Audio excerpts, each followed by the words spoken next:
Yeah, welcome everyone to Entrepreneur Stories. So, as you know already, we've got a very special guest tonight, all the way from Mexico.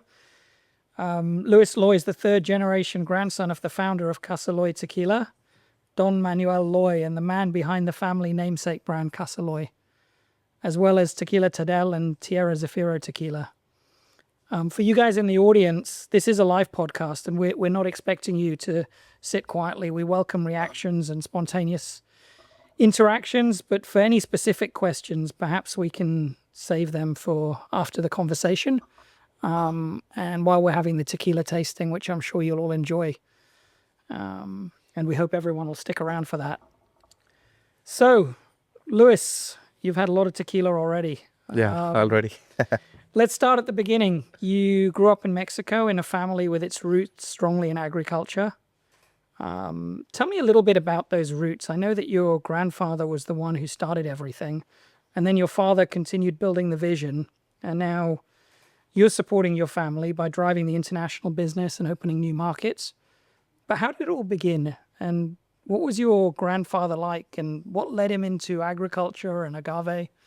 Well, this is very interesting because my grandfather was a hardworking guy since he was a kid. Basically, he wasn't a kid that he usually used to play with toys. No, he always saw his father how he was pretty hard worker, and he wants to imitate the things that his father used to do. No, so basically, part of the values that they used to have, or something that they used to do, it was this. My grandfather was so competitive. He was so hard worker.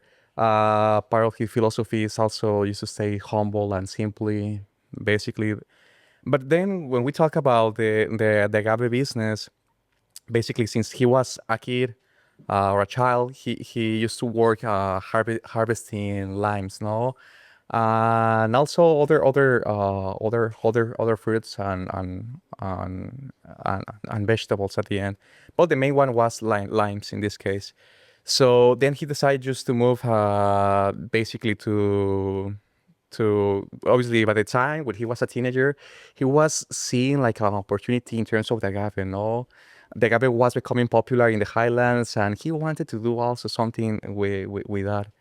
So basically, that's how we started in the agave business. So uh, then by the 2000, well, we were doing like the agave business from a lot of time. My grandfather, but he was doing that just for fun, no, just for like a hobby, because he also had like a cattle and everything like that. So this is something interesting. But at the end, basically something that my father used to have. Basically, it wasn't just the agave. He was obviously thinking about putting more things in the future. No, he was obviously by the early 1900, he was thinking about putting something else. No, just to show them to people how to drink a good tequila, artisanal made, being additive free, and just the normal way to how tequila has to be to made. No, so basically, by the early 1900, he started like a more in a professional way to harvest agave. And by the actually when I was born and that age, my family told me like he wanted to put like something else, no, distillery in this case. But he was seeing the he was not convinced to put a distillery because a person reached out to him and basically told him like, why to put a tequila distillery? Tequila distillery is not good at all because you can damage people. There is alcohol, everything like that. So why not to put an agave syrup? So we get into by the 2003, we started having our own agave syrup company that is still right now operating. In this case, other uncle used to manage that company. So, but yeah, the spike of putting his own distillery was there. So that's why he started to basically being in the tequila business. He was thinking about creating that. So basically, by the 2019, he started to have to build the first to put the first block to create the distillery, and basically he got sick, and my father decided to help him just to finish the distillery. So my father actually um, built around the 90%, 95% of the distillery. Okay. And that was 2019, Uh, you said? Or uh, 2009? 2019, like 2019. 2019. 2019. So Yeah. it's pretty recent. So before that, the family was selling the agaves to other producers, Yeah, other tequila we were producers. selling to other distilleries as well, and this is something that obviously my grandfather always wanted to sell to distilleries that wanted to buy a pretty good agave, no? Because agave is an art because it takes around 7 years to be harvested. Yeah. There is no other spirit that takes that long, at least what I know until Yeah. today, no? So Yeah. it's very interesting at the end. Yeah. And so did you always know that you'd join the family business, or was there a moment that you decided that this was the path that you wanted to take? Well, actually, I never thought to be in this business anymore, no? And I will tell you, since I was a kid, I started working at the same time when I was 7 years old, but I wasn't expecting working with a company. Like my father just told me, "Hey, you go to work with your grandfather so you can learn about how to work." So at the age of 7 years, I started working at the same time. No, probably it wasn't like Child labor? huh? Child labor? Yeah, it's not like a child abuse. It was more like a child use. I will Child name like use. that. I like that, not child abuse. Yeah, but yeah, this is something about my family that I used to start working on that part. Obviously, I was with my grandfather used to see the agaves and everything like that, and also the cattle that he used to own.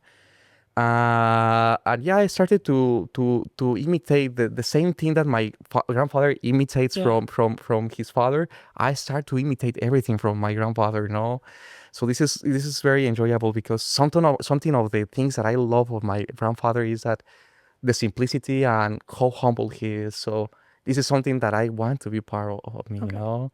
But it's like I never expect to be joining to this business even at my early 15. I was thinking about myself seriously, because I thought like, oh my God, I think like I don't know what I am good with. It's like I haven't found my passion about this. What will be the best use that I can do for my life in the future? So I have my doubts on that, no, and well, here we are right now, just talking about tequila, Yeah. just being exposure, and being introvert as well, and just trying to improve myself just to be more confident and just speak in public and everything like that. This is something that I never expect to, but right now I have joined to because I wanted to follow the same paths of my family. Because something that my family used to do a lot is like all the childrens that my grandfather had. He always wanted to show them how to work since they were child, no, since they were kids, because this is a philosophy that my grandfather wanted to teach them. Like it was the legacy that he wants to teach to all his To sons work hard. to work hard, and Yeah. also I was the grandson that wanted to follow that way, since I was a kid. I think one thing's clear to me that one of the skills that you have is storytelling. Honestly, we ended up working together because we sourced several tequila suppliers on the same day we met you. But your storytelling was just so compelling, and that's why we're sitting here today. Yeah, no, it's So very curious how we meet each other. yeah, it was. It really, It's like really it was. was a love of attraction, I will say. So, Lewis, what was your first role in the company, and how did that sort of shape your understanding of the family business and the industry that you were going into? Okay, that's an interesting question. So basically, I will say that everything starts at my 7 years old, just going with my father and everything like that. At what time and in one time I decided just to focus on my studies. But for example, when I was in vacations, I always hope to work with my family. Mm. Uh, but I will tell you that after I finished my studies by the 2020, basically I spent like 1 year working in the meat industry. I learned a lot Oh, in the meat in the industry. industry, Okay. yeah. Okay. But it's like I realized that wasn't what I wanted to do to the end. Also, I returned to the agave and in the distillery. So it was curious because the time matches perfectly because we start building the distillery at 2019, and basically at the 2021 we finished the distillery. So I wanted to return back. My father right now was in charge of the distillery, so it's like I wanted to work there. I can tell you that when I decided to move from the meat industry to the tequila industry, um, I didn't have a position like any job. Basically, everything is about initiative. No, it's like Mm. I was learning about all the things, all the how I can help in that. Yeah. No, so I found the right spot basically, just to start working in the marketing in terms of sales. I was helping to my father just to get people, talented people that obviously helped to us because without them, this project wouldn't be Yeah. possible. Because at the end, I am part of one mechanism, no, but at the end, people that are behind us are the one that also takes all the credit of this. Yeah. So, but yeah, I started without no position, basically just having the initiative, just to I thought I think that I can do something this one here. So, but in on the most biggest ports or biggest things that I did, basically it was the Casa Loy image, no, because we were thinking about launching another Casa Loy image in terms of just putting one single label, like different Okay. label, and I wasn't quite of comfortable to launch that because we invest a lot in the distillery. So, and also what we have in the bottle needs to reflect what is inside the distillery. So everything has to have a congruence, no? Amazing. Since the distillery, since the Yeah. bottle that you have it, since the liquid that is there. So this is very important to also have a congruence there, no? Yeah. So I saw also to get a lot of interest into the marketing efforts and everything like that. And just getting people attracted and talented people that also help us to build this company. Amazing. So your family's been entrepreneurs for generations. How has the legacy of your family influenced your approach to being an entrepreneur? Okay, that one is also a good question. Basically,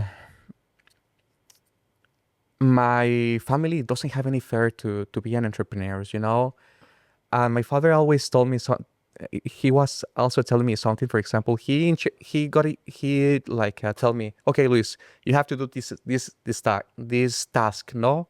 So I used to do that task, but without knowing anything, no? And it's like my father. I was telling to my father, how do you want me to do this if I don't know how to do it? Just do it. If you don't know, ask for the people. Ask to the people.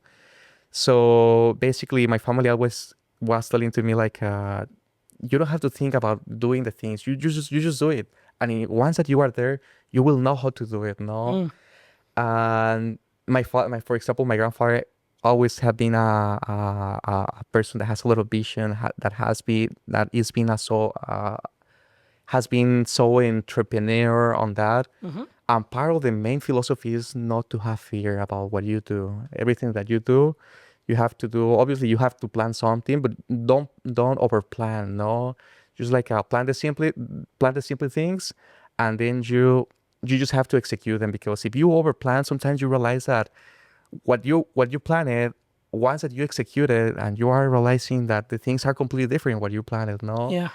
so I think that the fact that that will be a something, and also other thing would be that they always put a lot of trust on me because I already show the compromise for them to do the things, and it's like basically that's how we start to be entrepreneurs. The first thing is not having fear to do the things. I think that's amazing. And I think even going back to like the first time we met, I think that was your first time traveling outside the Americas Yeah. to Asia, and you were here. And I would never have guessed that was your first time until you told me on your second trip. That you said, I remember you saying, Rashid, that was the first time I traveled. And I was like, really? Yeah. You just did it. And I think, taking those lessons from your family and putting them into practice is amazing. So, Lewis, your family has, and you just said it, they transitioned from cattle to one crop to agave. They were supplying other brands, and then your family moved into producing your own tequila, and that's a huge shift. What was the reason behind taking the leap from being agave farmers and producers to actually producing your own tequila? Was there something behind that, or something that made them do that? It's like about to have like in how do you call like integrate Vertically integrate. vertical integration? Integration, Yeah, yeah. it's like all my family always believe to have an integral vertication always help a lot because we have also an integral how do you name it? Verti Vertical integration. vertical integration Yeah. in other business as Oh, well, in other no? businesses. Okay. So basically, we own the agave, so obviously we wanted to add that value to agave, no? So the fact to have a agave syrup distillery and also to get more value to the agave, creating a tequila distillery is something that it matches perfectly well, no?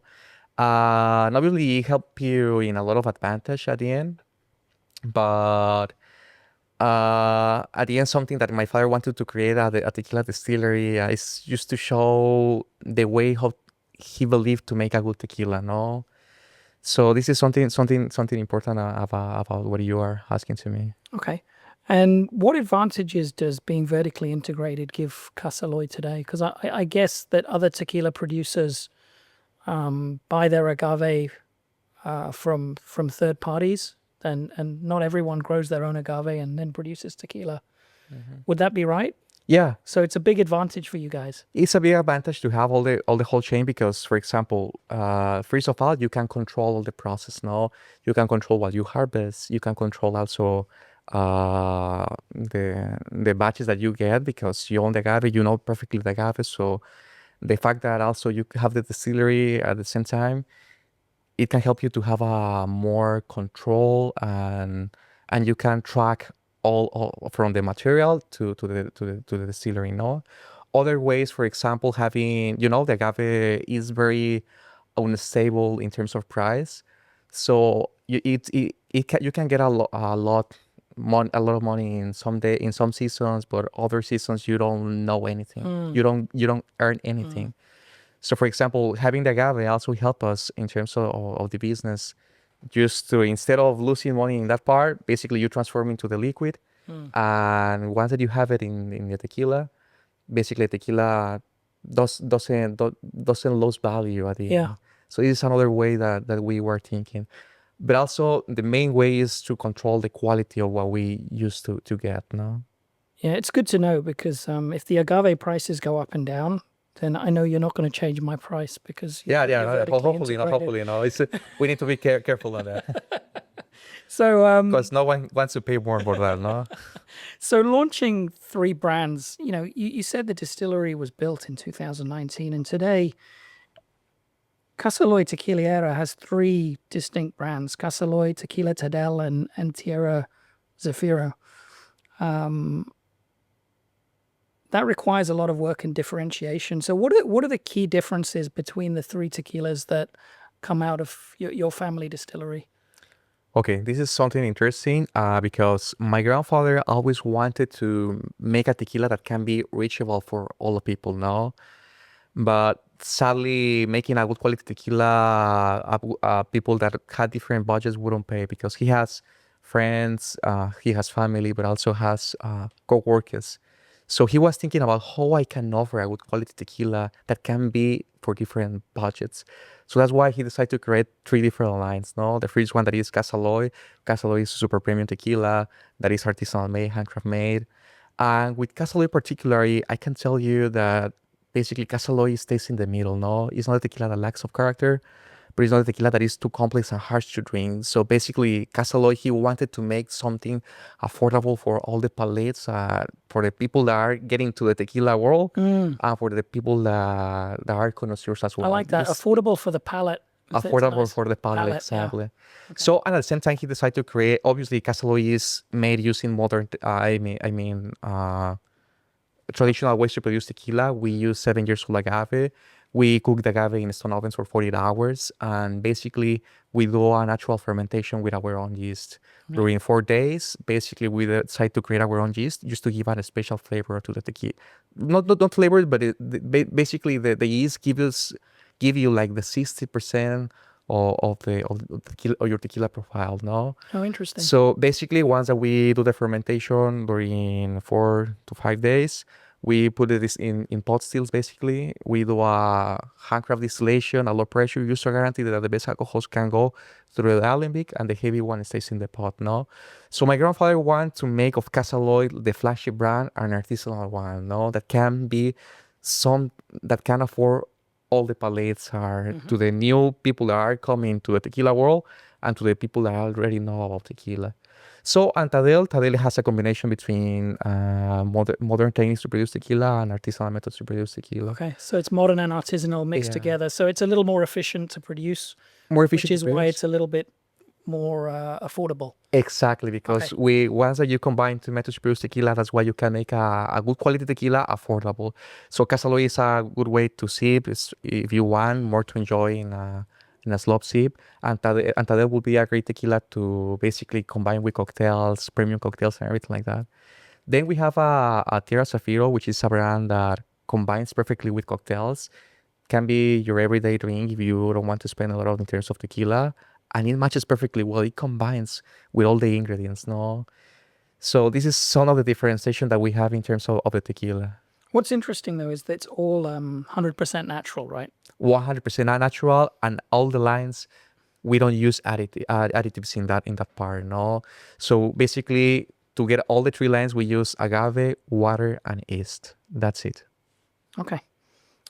So you, in 2023, you started to drive your company's tequila business globally. And having been in business since my mid-20s as well, I know it's not easy for someone in their mid-20s to take on that role. I'm curious, was that something that you took the initiative on, or was that the family behind that decision to sort of identify you specifically, and how did you feel about taking the business international? Well, this is a pretty interesting combination, because I can tell you, it's pretty hard that young people can have all the experience compared with the biggest ones, or the people that has a lot of time in this business, no. But something that I could find that can differentiate on me is a passion that I put into the things, no, that I can easily convince people because I am in love of this project. So despite that you cannot have all the experience, the passion that you transmit to the people, that you feel pretty sure that what you are getting or delivering to people is the best that they can drink. This is the best. No, obviously you will get experience by the time and everything like that, but yeah, definitely this is something that I can tell you. But can you repeat me another question? Yeah, no, I'm just, I mean, was it you who pushed to be in charge of international? Was it your idea to take the business international, or did the family say, hey, Lewis, we need you to take the business international? No, it's like, for example, I was selling the freeze cases in Mexico as well. So I was working in the Mexican market, also in sales and everything like that, because my father told me, like, it's good that you can learn in all the process for sure, but something good it will be that you also learn how to sell and connect with people. So, always I like to take new challenge, because I am a competitive person too, because I learned that from my grandfather. And it's like, okay, so why not? Let's do this, no? And to be honest, Hong Kong was my first market, because usually most of the tequilas used to export to the USA. Okay. But this time it was quite different, because we export to Hong Kong. So I was having my doubts about coming here, because, in terms of tequila, Hong Kong doesn't represent that volume. For example, in Asia, I think Japan or Philippines are the biggest ones in terms of tequila consumptions. Hong Kong represents around the 15 to 17 place in terms of tequila, no? Okay. So tequila is completely new. And yeah, I decided to come here. Basically, the Sedeco, which it was the the Secretaría de Desarrollo Económico. It's like economy development department In Jalisco. in Jalisco. Yeah, Yeah. basically they invite us to come here as a commercial mission. No? So I was having my doubts and I was telling to my father, like, are you sure that you want to come to Hong Kong? Because in terms of sales, Hong Kong doesn't represent that a lot.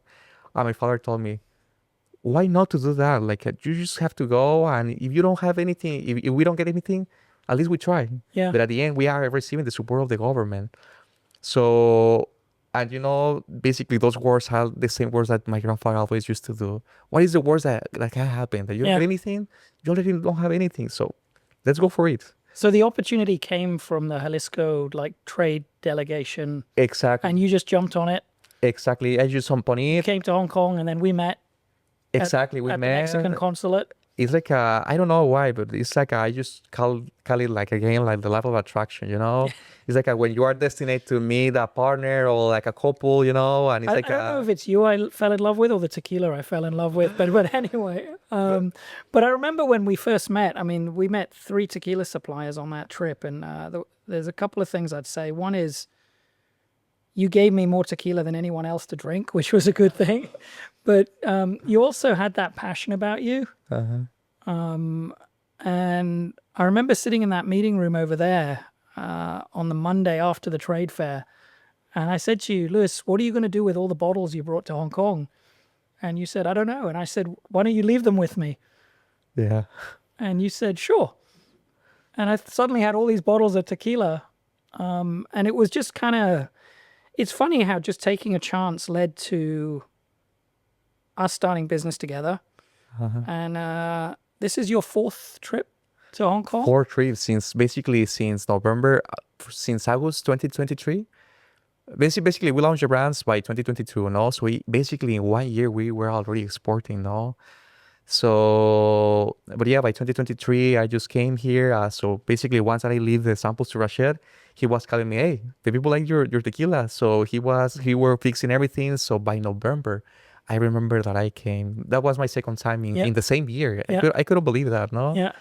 But this time I came here alone. So the first time I just came with A group of your with my coworkers, with my coworker, and this time I just had to came alone. No, but it's like I wasn't expecting that in that way. And to be honest, being here in Hong Kong, I feel so very comfortable. No, because I can be me without hating anything. So this is something just interesting about this.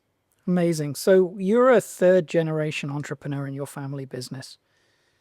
And one of the things that I know, and I think everyone's realized already, is that honoring the tradition of what your family's built is very important to you. But I also know, like you were talking about the bottle and you were talking about marketing, you need to innovate to stay competitive.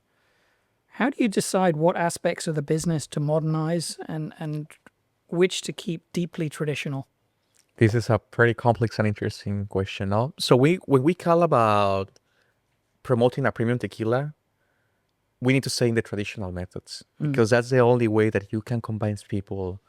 Because modern methods can work for sure well, just to offering to the people tequila at a good price, but also with good quality at the same time. But if we are calling in terms of premium tequilas, we need to stay in the old methods to produce tequila. When we call about distribution, distribution, there are the channels already established.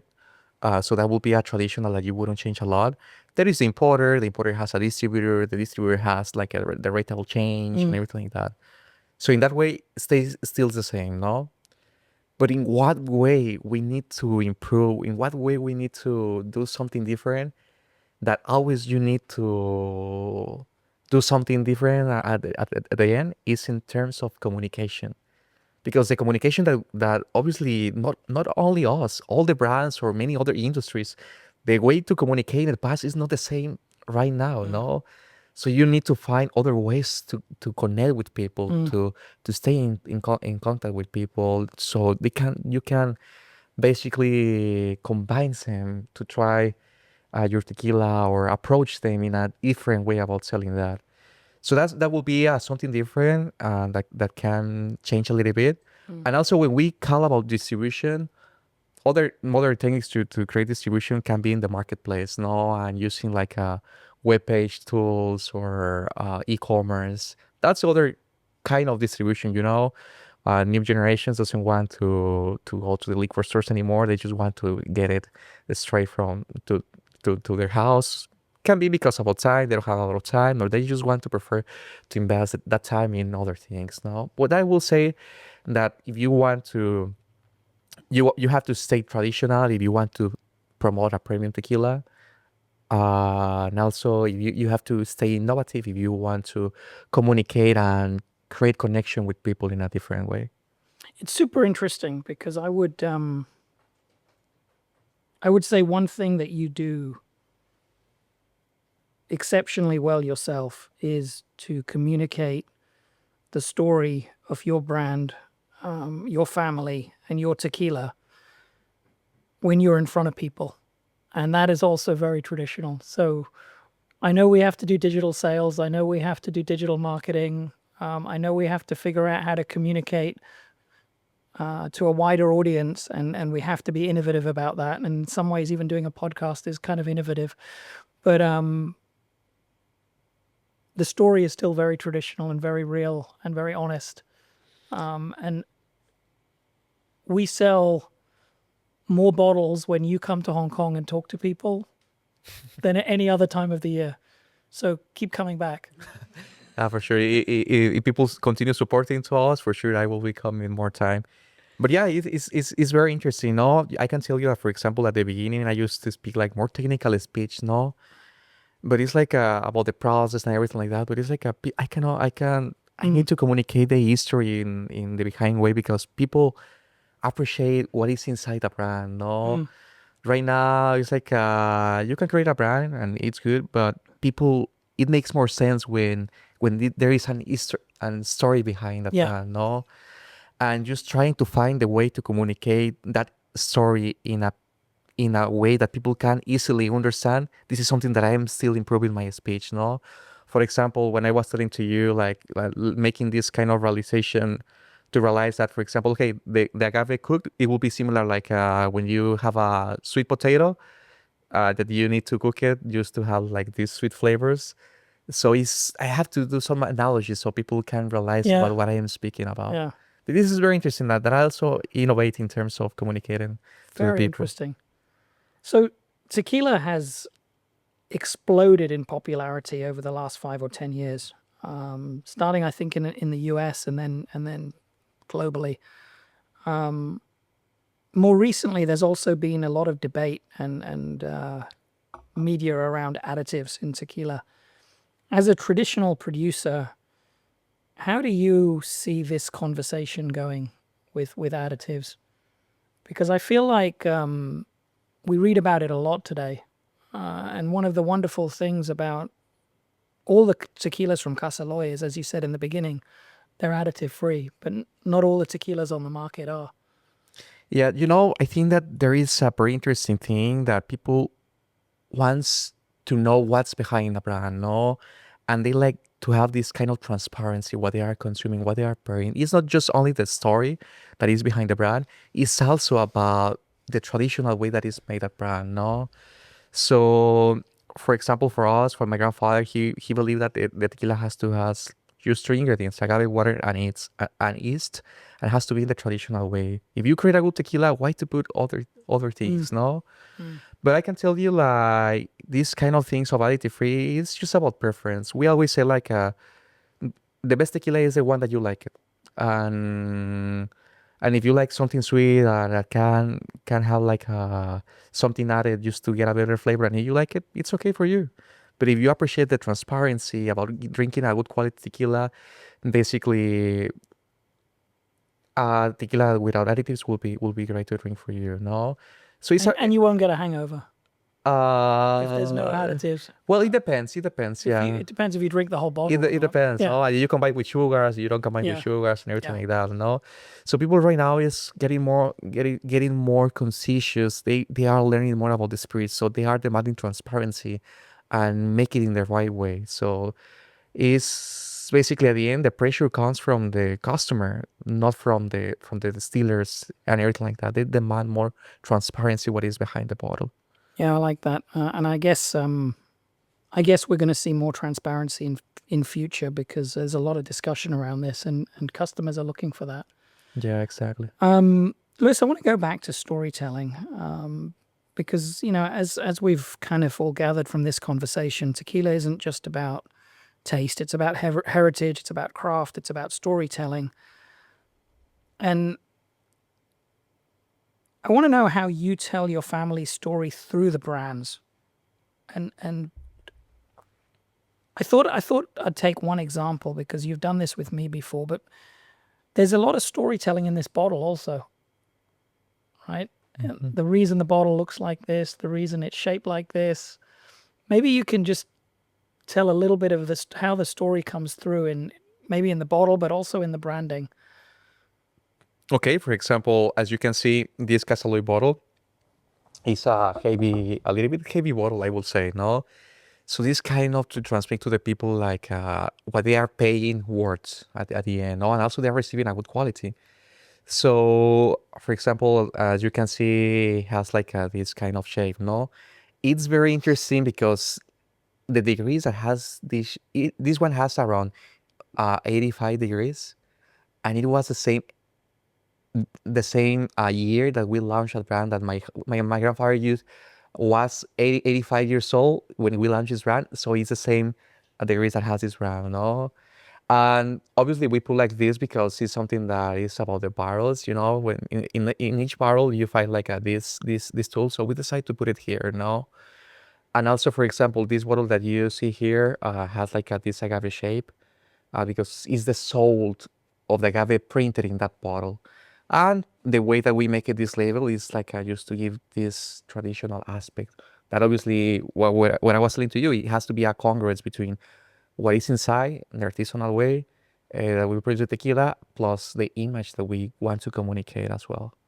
So, but yeah, this is the main storytelling of Casa Loy, for example, for Tadel, who we used to communicate.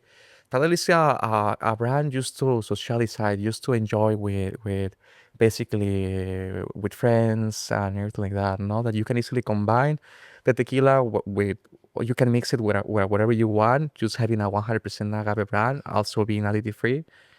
And it will be pretty good just to combine, For example, the name of Tadel, my grandfather was thinking, and we were thinking in the family, okay, where the name of Tadel comes, well, Tadel, I will explain you the acronym of that, no? Tadel, tequila comes from agave, no?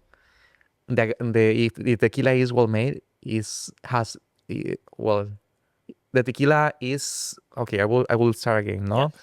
Sorry, because I'm just trying to mix my Spanish with the English. So tequila is made of agave. So it has double distillation. And if it's well made, can be something of looks. So basically the acronym of Tadel means tequila, the agave, double distillation, special. Obviously it's S, but in Mexico it's like we use the Yeah, at use the the beginning. ES. Yeah, yeah. If it is special and if it's well distilled, it can be something of looks. So basically, Tadel means tequila agave, double distillation, special of looks. Oh, So that's why then we amazing. decide to just to create that brand, no? So this is more like a brand for young people and everything like that. But my grandfather was thinking like, okay, also the other brand, the name of Tierra Zafiro, how we can communicate like it's versatile brand just to combine, no?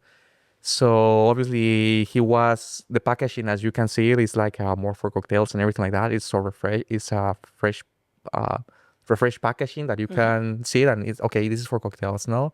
But the name that he was thinking about how to create this name is like he was basically walking the agave fields and he was watching and seeing like okay, the where the agave grows is the soil. The soil in Spanish means tierra. Tierra, yeah. Usually the agave used to get a blue sapphire, no? So that's why sapphire is the translation will be zafiro, no? So that's why tierra is because about the soil and zafiro because about the color of the agave. So that's why the name is tierra zafiro. And basically, each line follows a different target of Amazing. people. I love that. I didn't know half of that. That's amazing, and now we do. So we'll be telling our customers the same story. So Louis, you're here in Hong Kong. You're supporting My Spiritu business, but also your brands in this market. What's your take on the Hong Kong drinking culture, and do you see a growing appreciation for tequila? You know, something that I always say that everything that what arrives, every spirit what arrives to a new market, and the spirit, if the spirit is not known in that market, always the stuff that arrives are the cheapest stuff. No, so obviously what I have seen and when I was talking with people is like when they were trying tequila, they try the tequila that is in entry level. No, Entry level, entry yeah, entry level. level, So yeah. so basically they were having a bad experience with that. So it's like I see that people are willing to pay for a good tequila, but we need to invest in education to tell them about what is inside the tequila and how different can be the tequila based on the production methods that we used to have. So once that I tell to this, for example, I have experience that once that I have came here and I have been talking with people in Hong Kong, basically I could realize when they hear the story behind, when they know about the process, when they get the right education for the tequila, is how they are willing to pay Yeah. for a good quality tequila, no? So that's why we have had pretty good We've success had so many story and experiences of people going, no, no, not having tequila, not having, and then half an hour later, right, I'll take one of those, yeah, that was very interesting. which is always amazing when that happens, and you see the sort of light bulb go off in their head that this is not what I drank when I was 18 in the bar and ended up on the floor. Exactly. This is different, you know, Exactly. and I, it's I, wonderful to see that. and you know, it's very enjoyable when once that you realize they don't want to drink at first, but it's like oh my god, this is the best. It's like Yeah, I never have drink tequila in that way, no. yeah, So it's very enjoyable to see that, and you know, more than communicate, it's like also sharing the Mexican heritage for them and how we can make a good things in Mexico. yeah. And in terms of tequila, well, Amazing. that's how we have it. Amazing. All right, I got 5 really quick questions for you. I want quick answers. Blanco, Reposado, Cristalino, or Anejo? That's a tough question, you know, because I always drink based on the moment and the mood that I am. So what are you going to have after this? Okay, I will pick Blanco, you know, because Blanco is how the tequila used to born. Yeah. So Blanco will be always my best option to drink. Okay.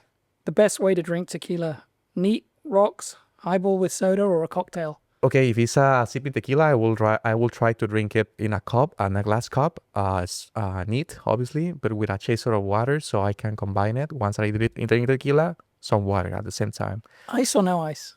Ice with ice, yeah, Ice. could be, yeah. Okay. So if you want something in a tequila that for mixing, like in this case Tadel, I will drink it with I will put like in a highball glass. I will put ice to the top. I will pour some tequila. I will put soda water, so that can be a tequila soda at that time, no.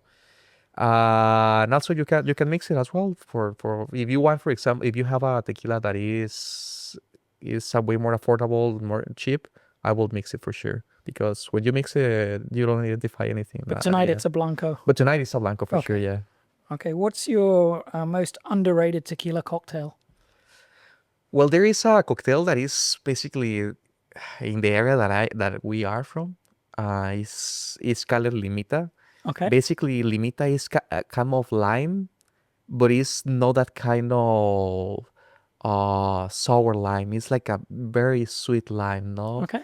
So basically, in the highlands, in the place that I am, Ayoclan, Jalisco, they used to make like limitas. Basically, they pour tequila, they put ice to the top, and they put sweet lime juice. So this is very refreshing, and I haven't have tried, and I'm not sure if the sweet lime is in the world, no, but Yeah. in our area it is. It is sweet lime. Okay. Interesting.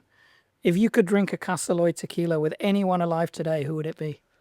I think that right now I could be sharing for sure with my father and my grandfather. Yeah. Yeah, because at the end it's Three like three generations. three Drinking generations how tequila we can together. share this passion about tequila, just trying to realize what we were thinking, that what my grandfather was visualizing, that my father executed, and me that I am sharing with the people that passion, how we can combine between each other in a table. Amazing. No, so that will be something that I would like to share with them. Amazing. And last one, what's one myth about tequila that you'd like to kill today? That there is a good tequila always. Make sure you have to make sure that it's always a good tequila, and if a tequila is well made, doesn't give you any hangover on the next day. Okay, good stuff. So we've got some good tequila for everyone, but before we do that, I just wanted to say, Luis, thank you for sharing your journey with us, and you've been with us, I think, for something like 17 days, 17 18 days. Well, 17 nights probably. Yeah, so 18 or 19 days, something like yeah. that.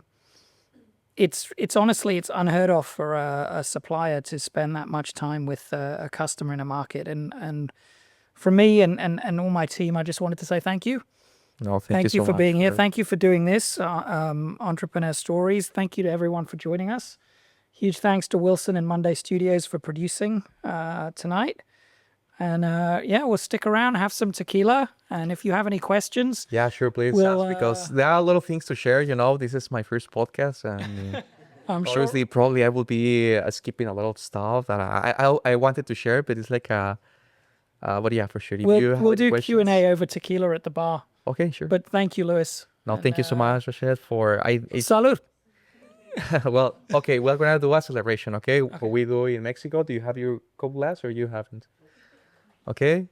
So we're gonna do a Mexican celebration that usually we used to do to celebrate. Okay. It's like we're gonna say after me, arriba, Arriba, abajo, abajo, al centro, pa centro, pa adentro. pa dentro. Salud. Salud. Gracias. Thank you, Luis. Thank you, everyone. No, thank you so much for coming all the way here. Amazing. Thank you.